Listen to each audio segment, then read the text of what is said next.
Hello friends, welcome to one style cooking. நாம் இன்றைக்கி பார்க்க போகிற ரெசிபின்னு பார்த்திங்கன்னா ரொம்பவே சூப்பரான சாஃப்டான உருளைக்கிழங்கு சப்பாத்தி தாங்க பார்க்க போகிறோம். வாங்க எப்படி ஈஸியாக டேஸ்ட்டாக செய்யலாங்கிறத பார்க்கலாம். வீடியோக்குள்ளே போகிறதுக்கு முன்னாடி கீழே உள்ள ரெட் கலர் சப்ஸ்கிரைப் பட்டனை கிளிக் பண்ணுங்கள். கூடவே பக்கத்தில் உள்ள பெல் ஐக்கானையும் கிளிக் பண்ணுங்கள். அப்போ தான் நான் போடுற வீடியோ எல்லாமே உடனுக்குடன் உங்களுக்கு தெரிய வரும். வாங்க இப்போ வீடியோக்குள்ளே போகலாம். பொட்டேட்டோ சப்பாத்தி செய்கிறதுக்கு நான் 2 உருளைக்கிழங்கு வேக வச்சு தோல் உரித்து வச்சுருக்கேன். உருளைக்கிழங்கு நல்லா மசிகிற வரைக்கும் நல்லா வேக வச்சுக்கோங்க. ஒரு ஃபோர்க் வச்சு நல்லா மேஷ் பண்ணிக்கலாம். நான் 1 கப் அளவு கோதுமை மாவு தான் எடுத்திருக்கேன். ஸோ அதாவது 1/4 கிலோ அளவு இருக்கும். ஸோ அந்தளவுக்கு மாவுக்கு 2 சின்ன உருளைக்கிழங்கு போட்டிருக்கேன். பெரிய உருளைக்கிழங்காக இருந்துச்சுன்னா நீங்கள் 1 கூட சேர்த்துக்கோங்க. ஸோ இந்தளவுக்கு நல்லா மேஷ் பண்ணி விட்டுக்கோங்க. ஏன்னா இது மாவோட மாவாக நல்லா மிக்ஸ் ஆகணும். அந்தளவுக்கு நல்லா உருளைக்கிழங்க பாயில் பண்ணி வச்சுக்கோங்க. குக்கர்லனா ஒரு 3 விசில் வைங்க. ஸோ இந்தளவுக்கு நல்லா பிசைஞ்சதும் ஒரு 1/2 டீஸ்பூன் ஜீரகம், ஒரு பச்சை மிளகாவை இந்தளவுக்கு ஃபைனாக சாப் பண்ணி வச்சுருக்கேன். ஸோ அதை சேர்த்துக்கோங்க.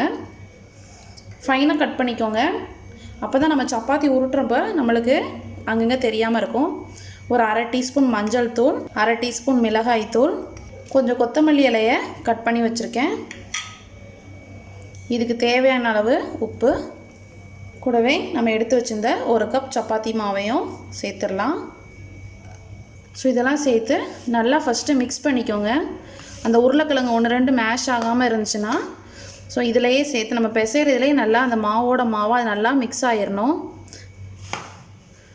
முதல்ல தண்ணி ஊற்றி பிசைஞ்சிடாதீங்க. ஒருவேளை கிழங்குல தண்ணி இருந்துச்சுன்னா ஸோ அந்த தண்ணியிலையே ஃபஸ்ட்டு பிசைஞ்சுக்கோங்க. இப்போ இந்தளவுக்கு நல்லா அந்த உருளைக்கிழங்கு எல்லாம் நல்லா மிக்ஸ் ஆகிற அளவுக்கு நல்லா பிசைஞ்சுக்கோங்க. இப்போ கொஞ்சம் கொஞ்சமாக தண்ணி சேர்த்து பிசைஞ்சிக்கலாம். இந்த சப்பாத்தி பார்த்திங்கன்னா ரொம்பவே சாஃப்டாக இருக்கும். நம்ம நார்மலாக பண்ணுற சப்பாத்தியை விட உருளைக்கிழங்கு சேர்த்துருக்கிறதுனால ரொம்ப சாஃப்டாக இருக்கும். இது தொட்டுக்கிறது கூட வேறு எதுவுமே வேண்டாம். இந்த சப்பாத்தி மட்டுமே வச்சு சாப்பிட்லாம். ஏன்னா இதில் நம்ம எல்லா ஸ்பைசஸ் ஆட் பண்ணியிருக்கோம். தண்ணி கொஞ்சம் கொஞ்சமாக தண்ணி சேர்த்து நல்லா பிசைஞ்சுக்கோங்க. ஸோ இப்போ பாருங்கள், இந்தளவுக்கு நல்லா மிக்ஸ் பண்ணிக்கோங்க. அந்த மாவு எதுவும் தெரியாத அளவுக்கு நல்லா மிக்ஸ் பண்ணிக்கோங்க. இந்த கன்சிஸ்டன்சிக்கு நல்லா பிசைஞ்சுக்கோங்க. இப்போ இதுக்கு மேலே ஒரு 2 ஸ்பூன் அளவுக்கு ஆயில் சேர்த்துடலாம். ஆயில் சேர்த்து நல்லா பிசைஞ்சுக்கோங்க. இப்போ இதை ஒரு 15 நிமிஷம் நல்லா ஊற வச்சுட்டு அதுக்கப்புறம் நம்ம சப்பாத்தி தேய்க்க ஆரம்பிச்சிடலாம். 15 நிமிஷம் ஊறட்டும். ஒரு துணி வச்சு மூடி வச்சுருங்க. 15 நிமிஷம் ஊறினதுக்கப்புறம் சப்பாத்தி தேய்ச்சிடலாம். பாருங்கள், நம்ம ஃபஸ்ட்டு மாவு பிசைஞ்சதுக்கும் இப்போ நல்லா சாஃப்ட்னஸ் கொடுத்துருக்கோம். ஸோ இதை இப்போ உருண்டை பிடிச்சிடலாம். உருண்டை பிடிக்கும்போது நீங்கள் நார்மலாக நம்ம சப்பாத்திக்கு மாவு உருண்டை பிடிப்போம்ல, ஸோ அந்தளவுக்கு இல்லாமல் அதை விட கொஞ்சம் பெருசாக பிடிச்சிக்கோங்க. ஏன்னா இது உருளைக்கிழங்கு சேர்த்துருக்கிறதுனால ரொம்ப சாஃப்டாக இருக்கும். ஸோ அதனால் கொஞ்சம் பெரிய சைஸாக பிடிச்சிக்கோங்க. இந்தளவு சைஸில் பிடிச்சிக்கோங்க. பாருங்கள், எல்லா மாவையும் இந்த மாதிரி ஈக்குவலாக உருண்டை பிடிச்சாச்சு. இப்போ நம்ம சப்பாத்தி தேய்ச்சி எடுத்துடலாம். இப்போ ஒரு உருண்டை எடுத்து அதை நல்லா நம்மளோட மாவில் நல்லா டஸ்ட் பண்ணிவிட்டு சப்பாத்தி உருட்டுற இடத்துலையும் கொஞ்சம் மாவை தட்டிக்கோங்க.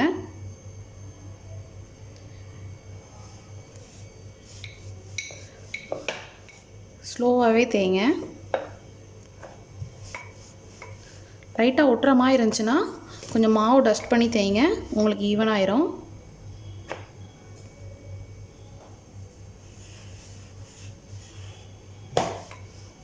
பச்சை மிளகா கொஞ்சம் பெருசாக நறுக்கி போட்டிங்கன்னா உங்களுக்கு இதில் கொஞ்சம் உருட்டை வராது. அதனால் ஃபைனாக நறுக்கிக்கோங்க.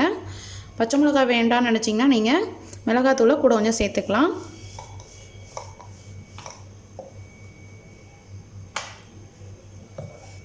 பாருங்கள், நம்மளோட உருளைக்கிழங்கு சப்பாத்தி ரெடி ஆகிடுச்சு. இப்போ நம்ம அதை தவாவில் போட்டு எடுத்துடலாம். இப்போ தவா நல்லா சூடாகிடுச்சு. சூடானதுக்கப்புறம் சப்பாத்தி போடுங்க. எப்போவுமே தவா சூடானதும் சப்பாத்தி சேர்த்துடலாம். ஸோ நல்லா ஒரு சைடு நல்லா பபுள்ஸ் வரட்டும். ஸோ பாருங்கள், இந்த சைடு நல்லா பபுள்ஸ் மேலே எழும்பி வருது. ஸோ இந்த ஸ்டேஜில் நம்ம சப்பாத்தியை மாற்றி போட்டுடலாம். ஸோ மாற்றி போடுறப்பே பார்த்திங்கன்னா அவ்வளோ சாஃப்டாக இருக்குது. இந்த ஸ்டேஜில் உங்களுக்கு விருப்பப்பட்டுச்சுன்னா நெய், ஆயில் சேர்த்துக்கலாம். ஸோ 2 சைடும் நல்லா வேகணும். அடுப்பில் சப்பாத்தி போடும்போது எப்பவுமே கொஞ்சம் மீடியம் ஃப்ளேம் அட்ஜஸ்ட் பண்ணி போடுங்க. அப்போ தான் உங்களுக்கு நல்லா சப்பாத்தி சாஃப்டாக வரும். இப்போ இந்த சைடும் மாற்றி போட்டுடலாம். இந்த சைடும் கொஞ்சமாக ஆயில் இல்லைனா நெய் சேர்த்துக்கோங்க.